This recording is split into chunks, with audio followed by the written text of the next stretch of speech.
Travis, when did you become interested in the field of business and career advising? Oh, well, ever since I started working, I found myself, people used to just, when I was working in corporations or companies, people would drop by my desk and ask me how I should handle this and how I should handle that, and so things started very casually at first, for a very long time. So I realized that they would, some people actually listened to my advice and took it, and then they did better with it. So. Now you conduct seminars and you do one-on-ones with people, and I wondered how they vary. Like, it may sound like a strange question, but you're working one-on-one. Is it vary greatly from when you're addressing, let's say you go into a corporation and talk to 12 people at a table? It's totally different. It couldn't be more different. When you're working in a seminar, a lot of companies, you can do a seminar either, an organization will do a seminar, like I've held a lot of seminars for the Bar Association of the City of New York.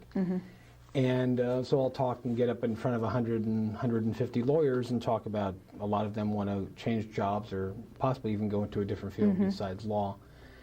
And all I'm able to touch upon in an hour and a half or 2 hours is the time I'm there is I'm able to give them some broad direction, some different approaches to their job search or their career improvement search. In a private one-on-one situation with a client, which is the basis of what I do, seminars are occasional. I work with like a personal coach, like a tennis coach, or some people actually affectionately call me their business shrink in some way. Not that I'm not a therapist, and I don't bill myself in that way in any way. Though human psychology certainly has a lot to do with improving where you're heading. People come to me on a regular basis. They come to me every couple of weeks or once a month, and I work with them on a very, very specific problem-solving, attitude adjustment if they need that. A lot of I find that a lot of our ability to do better has almost primarily to do with the way you're approaching things, not the actions you're taking. Right, because I was going to ask you a question about, and you probably answered part of it. I wondered if you worked with people, your clients, from the inside out or the outside in, like that fake it till you make it kind of thing, or let's go inside, but you do a combination, right? It depends on what the client needs. There are clients who come to me, I have clients in dozens of industries. The principles I work with are common to anybody's growth.